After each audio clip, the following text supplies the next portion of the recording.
जय श्री कृष्णा, जय सिया राम जी। सभी के लिए जय माँ भगवती की। आप सब लोग के जीवन में माता रानी की कृपा बनी रहे, सब सुखी रहें, स्वस्थ रहें।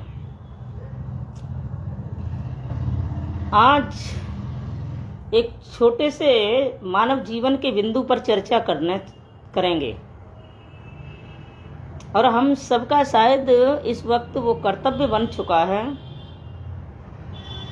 कि कोई तन दुखी, कोई मन दुखी, कोई धन बिन रहत उदास, और थोड़े थोड़े सब दुखी और सुखी राम को दास। इस दुनिया में, संसार में, इस भारत देश में जिसने भी जन्म लिया है प्यारे, तो कोई ना कोई परेशानी सबके जीवन में और होनी भी चाहिए, क्योंकि जब तक हमारे जीवन में परिस्थितियां नहीं आती है ना, तब तक निखार भी नहीं आता।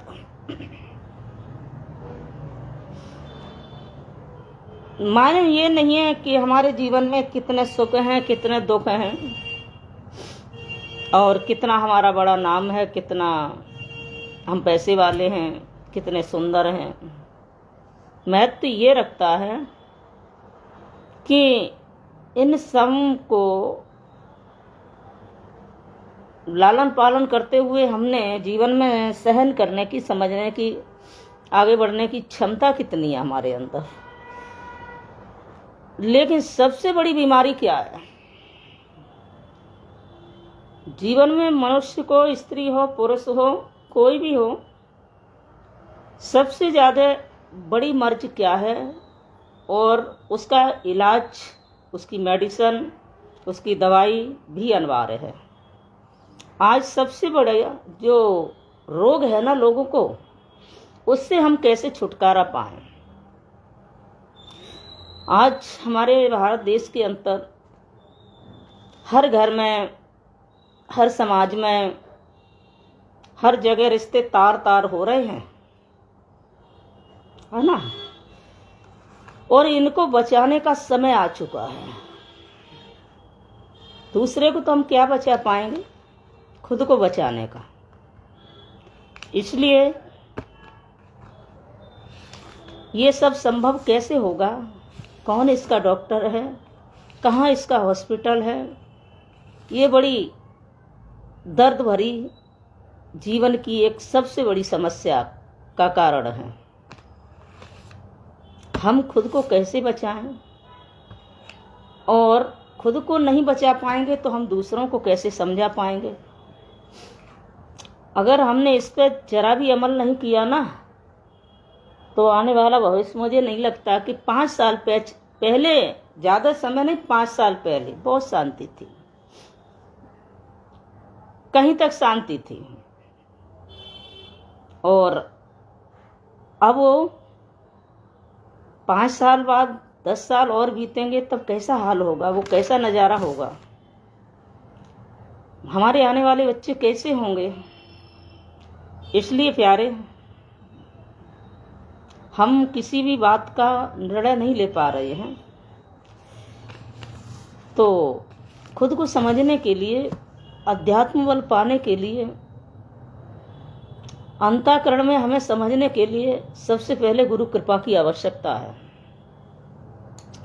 हम इस पर चर्चा कभी नहीं करना चाहते हैं और ना ही कोई अपने घर की बात करना चाहते हैं कि हमारा घर, हमारा समाज, हमारा परिवार, हमारा देश ही होता है कि जिसमें कहीं मनमुटाव पैदा हो, कहीं किसी का अपमान हो। न किसी जाति पाति को लेकर के कभी कोई चर्चा करना चाहते हैं, ना ही हमें केवल मानवता से मतलब है।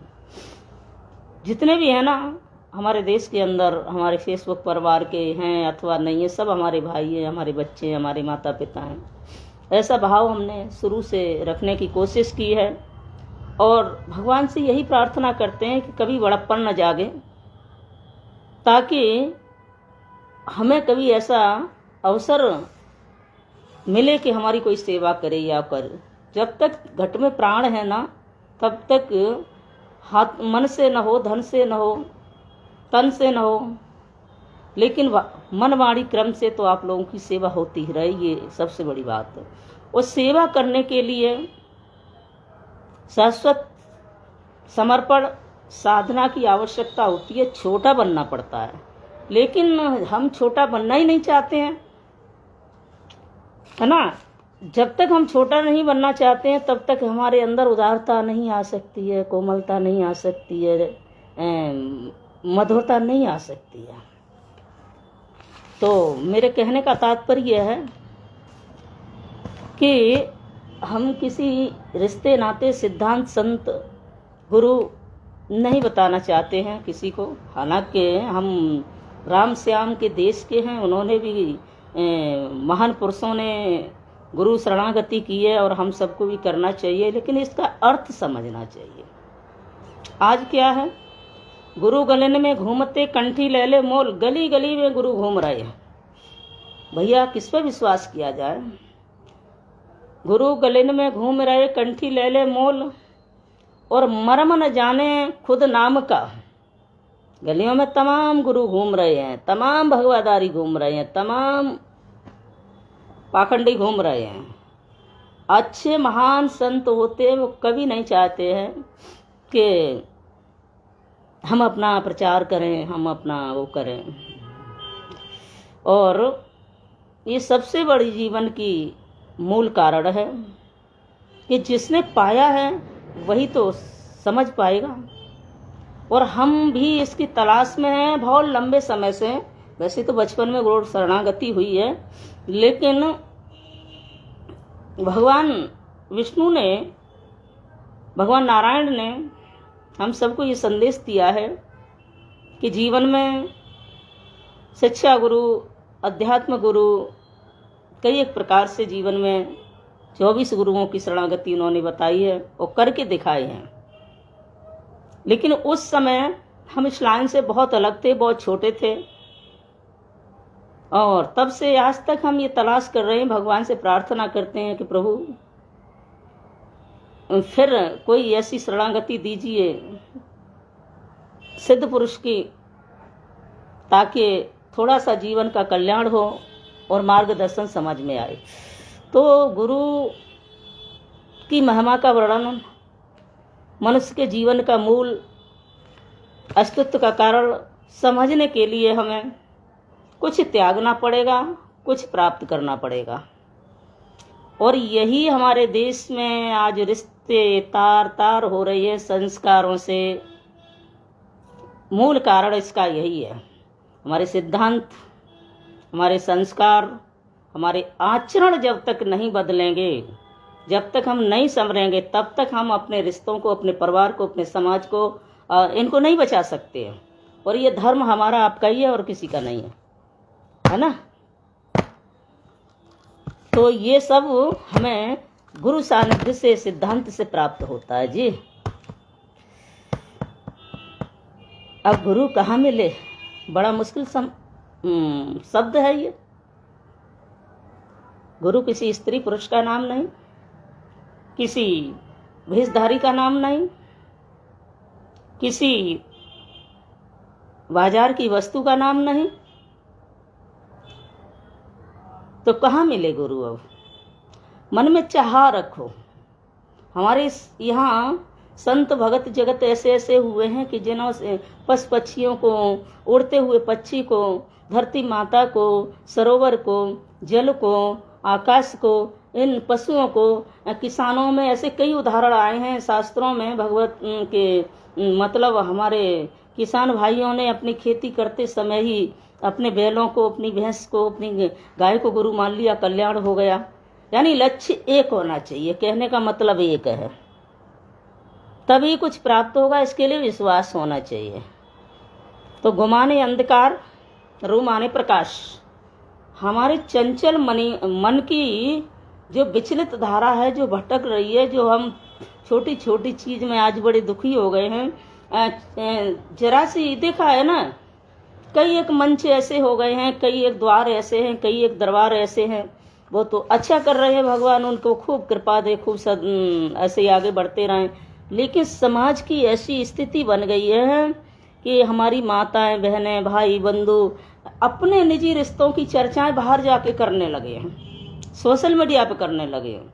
कोई कहता हमारा पति प्यार नहीं देता, कोई कहता हमारी पत्नी प्यार नहीं करती, कोई कहता हमारा बेटा ने ये कर लिया, कोई कहता हमारी बेटी ने ऐसा कर लिया, कोई ये कर।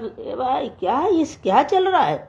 छोटी छोटी समस्याओं का समाधान हम खुद नहीं कर पा रहे हैं, और हम अपने निजी पर्सनल घर के जीवन की चर्चा बाहर करके, तुम्हें क्या लगता है वो सुधर जाएगी? कभी नहीं, कभी नहीं। इन सब चीज़ों का सुधार हम स्वयं कर सकते हैं। तो इसलिए हम कोशिश करते हैं कि थोड़ा बहुत, अब वो बोलने के लिए लोग कहते हैं कि थोड़ा समय दिया करो दीदी।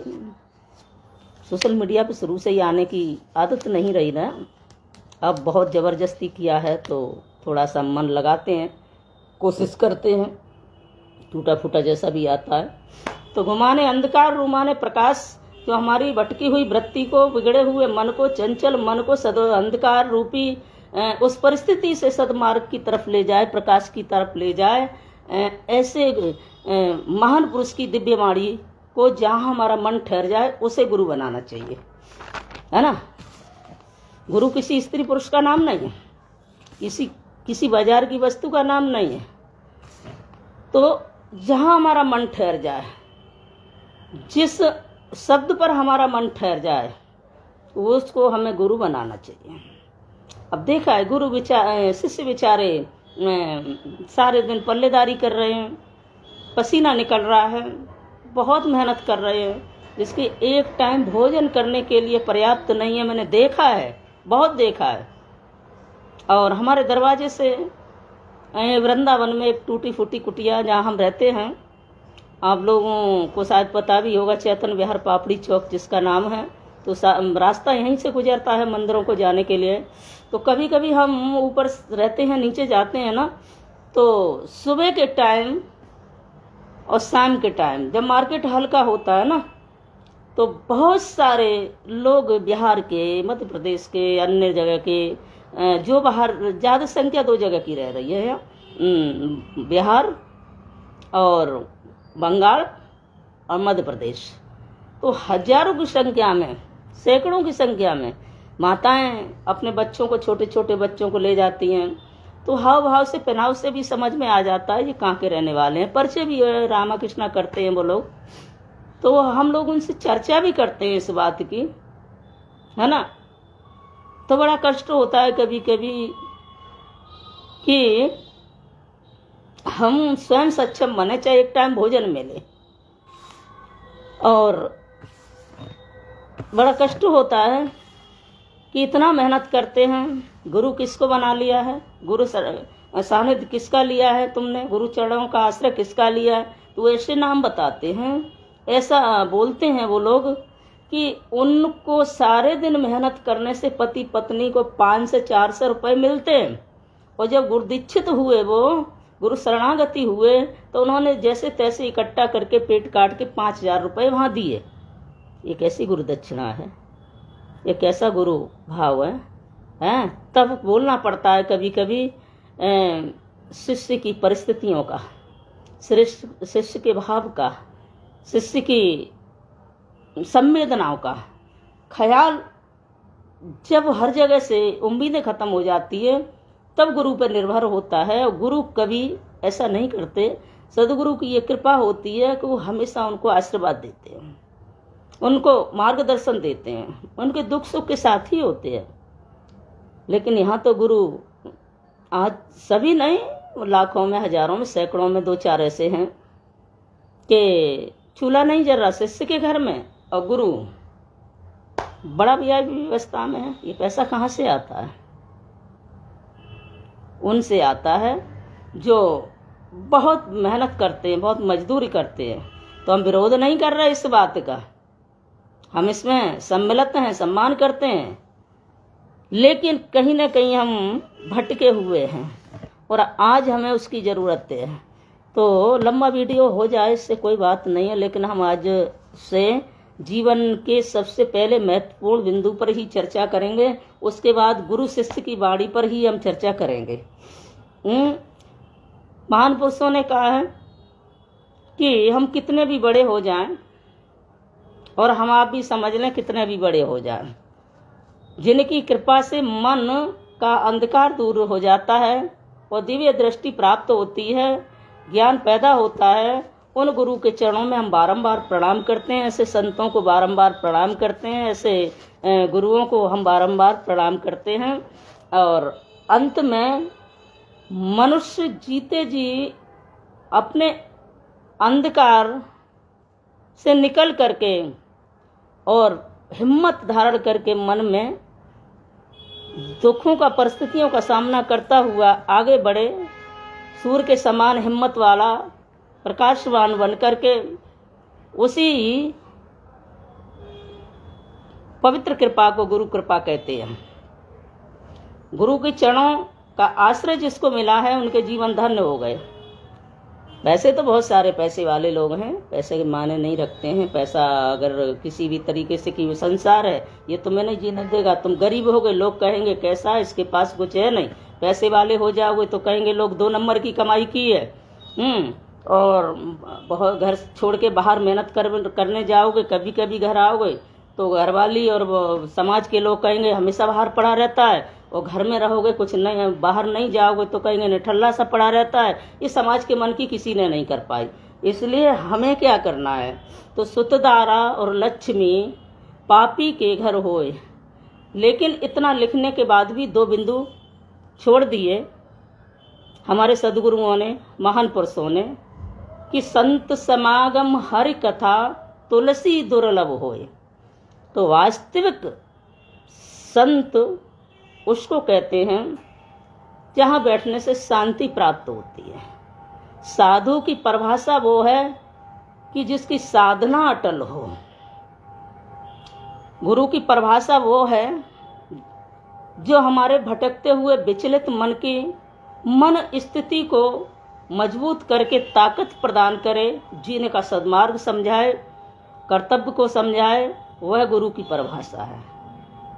वैराग्य उसको कहते हैं त्याग, कि ऐसा नहीं है कि घर छोड़ करके हम कपड़े बदल के बाहर चले गए, जंगल में झोंपड़ी डाली, त्याग हो गया, नहीं हुआ। क्योंकि छित जल पावन गगन समीरा, पंच तत्व ये अधम शरीरा। और जब पंच तत्व से हमारे आपके जीवन का निर्माण हुआ है प्यारे, तो पंच तत्व तो इस ब्रह्मांड में, संसार में तुम कहीं भी जाओगे वहाँ भी है ना। तो हम माया से दूर कहाँ हुए, कभी नहीं हो सकते। इसलिए इन चीज़ों को हमें समझना होगा कि हम त्याग वैराग की परिभाषा को, कि घर में तो रहें, समाज में तो रहें, रिश्तों में तो रहें, लेकिन उनको अपने अंदर ना रखें, हैं। और बड़े भाव से अपना विचारधारा, अपनी नियत और अपने आचरण का निर्माण करते हुए तब हम आगे बढ़ें, तो वास्तव में निश्चय ही हमें हर जगह कल्याण, हर जगह शांति मिलेगी। न जाने मेरा कैसा भाव है, हम स्वयं को नहीं समझ पा रहे हैं। ज़्यादा कहीं घूमने की, भीड़ भड़के में धक्के खाने की मेरी आदत नहीं है, बहुत लंबे समय से छूट चुकी है। कोशिश करते हैं 2-4 बार तो हम तैयार होकर नीचे बैठ जाते हैं, जाके फिर वापस आ जाते हैं। ऐसा लगता है कि क्या है, सब कुछ तो यही है। हाँ, तो मैं अपना, चाहे कुछ भी बिगड़ा हो, कुछ ना हो, लेकिन हम ये चाहते हैं हमारे भाई लोग, हमारे बच्चे लोग, हमारे समाज के, हमारे देश के सभी लोग अच्छे रहें। हकीकत है जब हम किसी को देखते हैं ना, पहले कभी हम रोते नहीं थे, कभी आंसू आ जाते होंगे, कभी भगवान की गद्दी पर, लेकिन हम कभी नहीं रोते हैं, कुछ भी हो जाए। और अब ऐसा भाव हो गया है कि ये जो सोशल मीडिया पे हम देखते हैं, कहीं लाठी चल रही है, कहीं डंडे चल रहे हैं, कहीं मारा पीटी हो रही है, और कुछ नहीं, यही सबसे पहले होता है और दिखाई देता है। कहीं किसी की बहन बेटी को पीड़ा दी जा रही है, कहीं मेरे भाइयों के ऊपर अत्याचार हो रहा है। ये रिश्ते तार तार हो गए हैं, तो आंखों से पानी बहने लगता है बहुत बुरी तरीके से, बहुत कष्ट होता है। तो ये सबसे बड़ी जघन्य बीमारी है, ये कैंसर के समान है हमारे आपके जीवन में, और इसका इलाज हम ही कर सकते हैं, कोई नहीं। और इसमें कोई पैसा नहीं लगेगा, कहीं भी नहीं लगेगा। नियत तेरी अच्छी है, नियत तेरी अच्छी है तो किस्मत तेरी दासी है, कर्म तेरे अच्छे हैं तो घर में ही मथुरा काशी है। इसलिए विचारधारा अच्छी होनी चाहिए। और कल हम 10 मिनट और आपके सामने पेश होंगे इस ब्रेक के बाद में। तो कल ही भी हम गुरु शिष्य पर ही चर्चा करेंगे कि गुरु की कृपा हमें कहाँ से प्राप्त होती है, गुरु की अमृत धारा हम कहाँ से स्मरण कर पाते हैं, और कैसे हमारा जीवन बदलता है।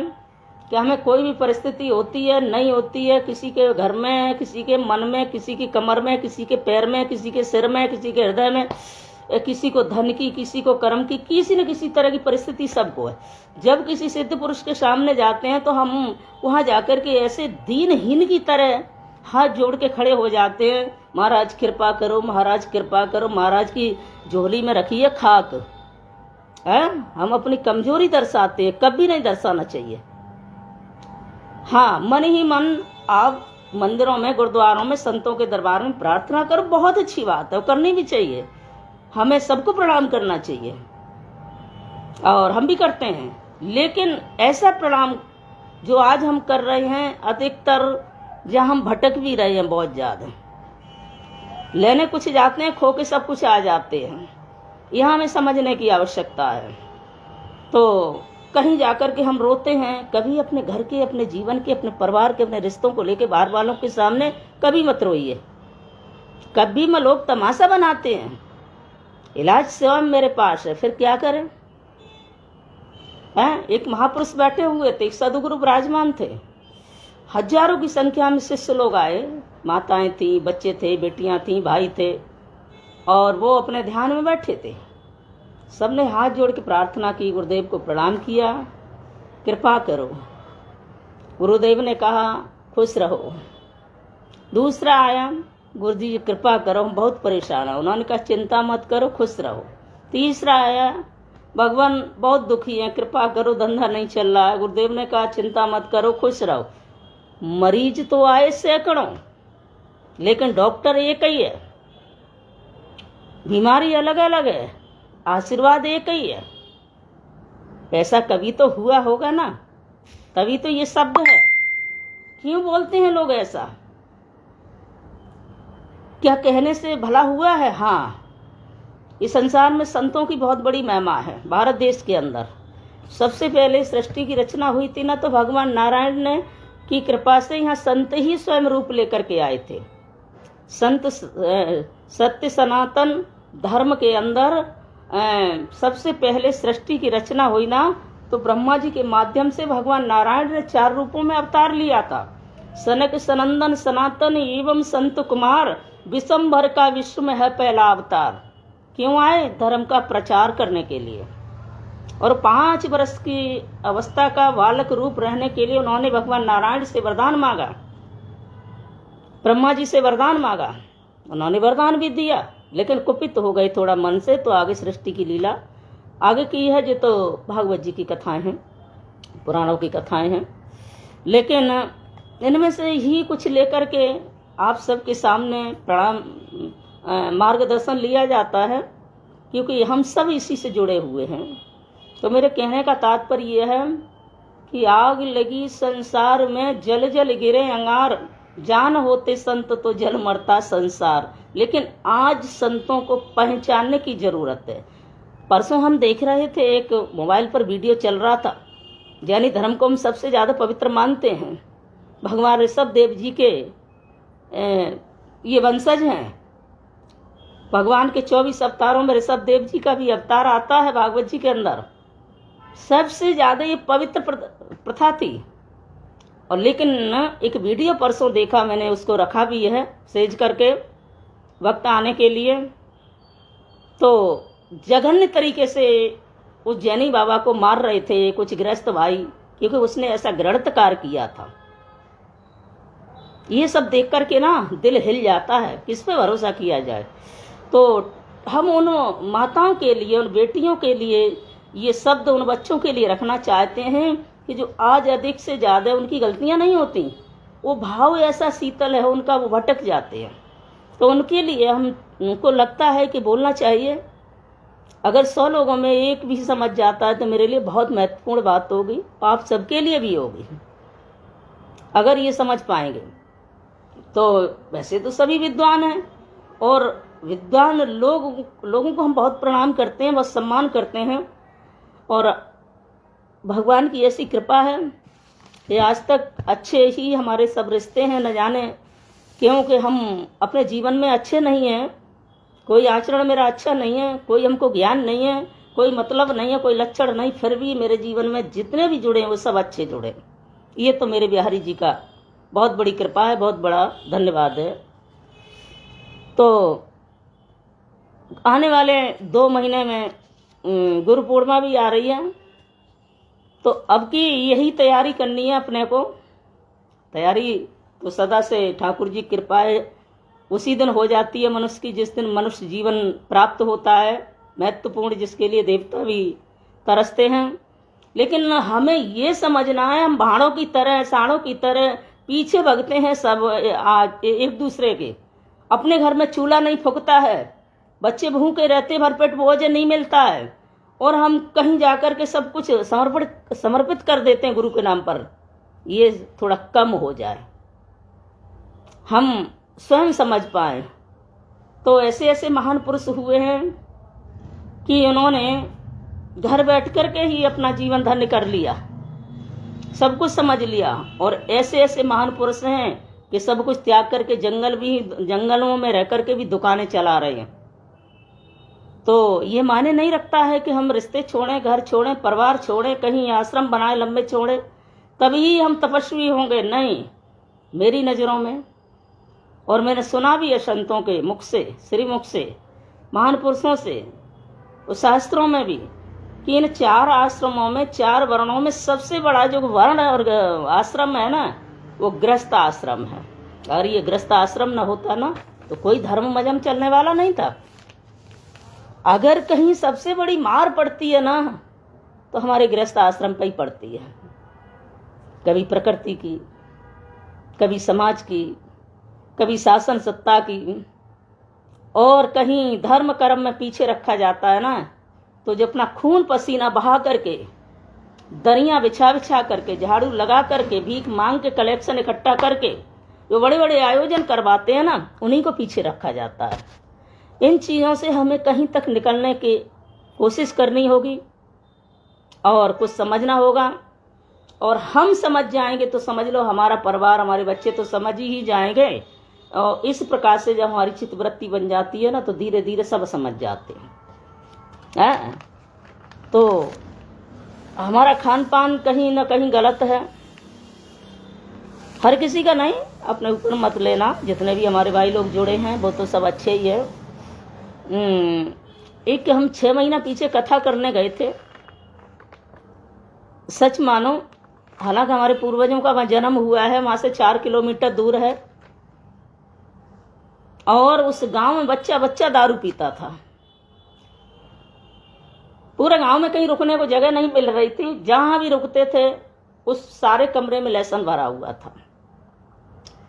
फिर भी कोशिश हमने बहुत की थी कि पास में कोई मार्केट नहीं है ना, वहां जाकर के व्यवस्था की जाए, लेकिन बहुत देर हो गई। जब 2-3 दिन हो गए तब मन तो बड़ा दुखी था। फिर फैसला किया यार, इसीलिए तो ये फक्कड़ लाइन भगवान ने दी है। अच्छे तो अच्छे हैं ही, और अपन को भी इन्हीं के बीच में रुकना है, इन्होंने कुछ सोच के बुलाना है। तो बहुत मन पलट तो गए, हम बदल तो गए अपने अंदर से। जैसा भी हुआ, उल्टी सीधी हमें आती है वैसी कथा की। लेकिन आज 6 महीने हो गए, हम उसी कारणवश बीमार हैं, अब तक ठीक नहीं हो पा रहे हैं। कि किसी के पास में एलर्जी है मुझे इस चीज़ से। हम किसी से परहेज नहीं करते, खूब खाओ खूब पियो, हमारे जाने नहाओ, उससे बच्चों को भी नहलाओ, लेकिन अपने को एलर्जी है। हम कहते किसी से कुछ नहीं है, हम रुकना भी चाहते हैं ना। 1 दिन 2 दिन 4 दिन अगर कोई ऐसी वृत्ति मुझे दिखाई देती है ना तो हम 1 मिनट नहीं खड़े हो सकते हैं। चाहे रिश्ते कल बिगड़े सो आज बिगड़ जाए, कहते कुछ नहीं, चुपचाप चले आते हैं। और यही कारण है शायद आज हम अकेले अब सारे जीवन ही रहेंगे। बीड़ी पी करके कोई निकल जाए बगल से तो बेहोश, पता नहीं कौन सी स्थिति है भगवान ने दी है जिंदगी में, बड़ा स्थिति खराब है हमारे अंदर की। तो हम ये चाहते हैं कि एलर्जी अगर 2-4 चीज़ों से है तो अच्छाई भी भगवान की कृपा से बहुत कुछ है। अच्छाई ये है कि आज ऐसे कलिकाल के भयंकर समय में किसी की सामर्थ्य नहीं है प्यारे आंख मिला जाए, और नफरत से नहीं, प्यार से। किसी को ब्लॉक नहीं करते, किसी को गालियां नहीं देते, किसी से नफरत नहीं करते, सबको प्रणाम करते हैं। लेकिन सोचने समझने की क्षमता कोशिश करते हैं रखने की। तो बिगड़े हुए तो बिगड़े, अच्छे तो अच्छे हैं, लेकिन बिगड़े हुए लोगों के लिए संतों का, महापुरुषों का, गुरुओं का सानिध्य, शास्त्रों का होता है। उनमें से अगर 2-4, तो जब तक हम शास्त्रों की, रामायण की चर्चा नहीं करेंगे, इसका साथ नहीं लेंगे, इनके आचरणों को नहीं ढालेंगे, तब तक हम कल्याण नहीं कर सकते हैं जीवन में। और कहीं भी विरोध नहीं लिखा है इसमें, रिश्ते का, नाते का, जाति का, पात, ये तो सब लोगों ने बना लिया है। सबके भगवान अलग हो गए, सबकी जातियां अलग हो गई, सबके महापुरुष अलग हो गए। विवाद इसी का तो हो रहा है, किसका हो रहा है? कि हम बड़े के हम बड़े, और किसका विवाद है? तो आइए कल हम अगले ब्रेक में जो चर्चा करेंगे वो अपन यही करेंगे कि गुरु के पास जाने का रास्ता क्या है। मथुरा, वृंदावन, काशी, अयोध्या, हरिद्वार, अमरनाथ, केदारनाथ, भगवान के शिव तत्व परमात्मा के दरवाजे, यहाँ सब जगह जाकर के क्या हम अपमान नहीं कर रहे? हम सबको टूटा फूटा जितना भी आता प्रणाम करते हैं, जाते भी हैं। लेकिन यहाँ जाने से गंगा, यमुना, सरस्वती, क्या हमें सदगुरु कृपा प्राप्त हो जाएगी? क्या हमें कल्याण हो जाएगा? नहीं, कदापि नहीं। फिर हम क्या करें? जाने का साधन क्या है? गाड़ी, बंगला, ट्रेन से, फ्लाइट से? नहीं। फिर क्या करें? कहाँ? किसी मंदिर में है, किसी देवालय में, किसी आश्रम में? नहीं। फिर कहाँ है? कल इस पे अपन चर्चा करेंगे। गुरु के सानिध्य में हम कैसे जाएं, और 1 सेकंड में, ज़्यादा देर नहीं लगती है, 1 सेकंड में जाने वही जाए तेज अनाई, दरस परस मुख मंजन पाना। 1 मिनट में जैसे परम भक्त वाल्मीकि जी ब्रह्म ऋषि कहलाए। कहाँ एक मारने काटने वाले शिकारी थे, और फिर उल्टा नाम जपा जग जाना, वाल्मीकि भाई ब्रह्म समाना। तो इस प्रकार से सच्चा सदमार्ग जब मिल जाता है तो कहीं ना कहीं हमारा जीवन का मार्ग खुल जाता है। कभी कभी फ़ोन ऐसे आते हैं बच्चों के, 30 साल के, 35 साल के, 25 साल के, बहुत बुरी तरीके से रोते हैं बात फ़ोन करते करते, हम इस प्रपंच में फंसे हैं, हम इसमें फंसे हैं, हम इसमें फंसे हैं। तो बड़ी दया आती है उन पर। हम हंसी मजाक किसी की नहीं बनाते हैं, उनका दोष नहीं होता है। जीवन में सबके थपेड़े वासना के आते हैं, लेकिन कोई प्रभु कृपा से उनसे निकल जाता है, कोई फंस जाता है। और महान पुरुषों का, शास्त्रों का यही कर्म, यही धर्म है कि उनको सदगति से उनकी बात सुने, उन्हें सदमार्ग से निकालें। ऐसा नहीं है हमारा बच्चा बिगड़ गया, किसी के चक्कर में फंस गया, या बेटी या भाई, तो उनकी बात मन सुनो, सुननी चाहिए। ये मनुष्य जीवन में ऐसा कोई नहीं हुआ, ऋषि मुनि महात्माओं से लेकर के हर युग में ये चलता आया है। अपमान किसी का नहीं करते हम यहाँ, सबका सम्मान है हमारी नज़रों में। माता पिता उनकी सुनते नहीं, परिवार उनकी सुनता नहीं, और किसी से वो कह नहीं पाते, तो उनका डिप्रेशन वो धीरे धीरे इतना बढ़ जाता है कि उनके लक्ष्य खुद के कामयाबी के तो दूर रखे रह जाते हैं कि वो लास्ट में अपने जीवन को ही ख़त्म कर देते हैं। तो मेरे भाई, मेरी बहनों, माता पिता, भाई बंधु, साथियों, इस प्रेम पर चर्चा भी हम बहुत करेंगे। और जो आज प्रेम करना कोई गलत नहीं है, बिना प्रेम के ये संसार नहीं चलेगा। ब्रह्मा विष्णु महेश सभी ने प्रेम किया है, लेकिन हो प्रेम जो ये वाला नहीं कि आज पकड़ लिया कल छोड़ दिया, ये वाला नहीं कि आज कर लिया कल पेपर में छप गए, आज कहीं पिकनिक मनाने गए कल जेल में चले गए, ये वाला प्रेम प्यार नहीं, प्रेम। हाँ, उस पर ये चर्चा खूब करेंगे ताकि हमारे युवा पीढ़ी के बच्चों को, बेटियों को समझ में कुछ आ पाए। और उन परिवारों से, उन माता पिता से भी मेरा निवेदन है कि हमारे बच्चे जब युवा अवस्था को में प्रवेश हो, जब युवा होने लगें, 12, 14, 15 साल से ऊपर चलने लगें, तो इनको बिठा लो घर में, इनकी चर्चा सुनोगे मित्र की नाती। ऐसा नहीं है कि हमने किसी के मुख से सुन लिया है हमारा बच्चा कहीं थोड़ा सा भटक रहा है तो उसे हम उल्टा सीधा कहें, ये गलत है, बिल्कुल गलत है। हम नहीं उसे समझाएंगे तो कौन समझाएगा। कभी कभी फैसले बच्चों के अच्छे निकल आते हैं, क्या हम अपने हाथों से उनका जीवन जोड़ते हैं किसी बेटी से, वो बिगड़ जाता है, इसका जिम्मेदार कौन है? कौन है? तब किससे कहेंगे? और ऐसे हजारों केस हो रहे हैं। कभी कभी ऐसा होता है कि बच्चे फैसले लेते हैं, वो जीवन पर्यंत चलते हैं। तो इसलिए भैया, इस नाजुक समय में हम सबको इकट्ठा बैठ करके चर्चा करने की परिवार को, रिश्ते नाते परिवार को आवश्यकता है, ताकि हमारे रिश्ते बचे रहें।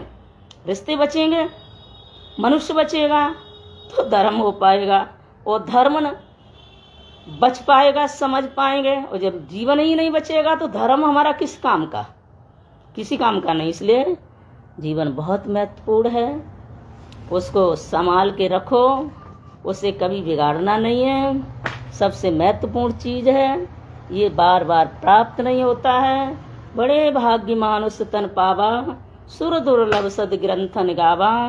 इसी के साथ साथ बहुत बहुत धन्यवाद आप लोगों का, हमारे भाइयों का, जो खूब भाव से आपने हमारे जैसे मूर्ख प्राणी के शब्दों को सुना और टूटे फूटे जो भी मुझे आते थे।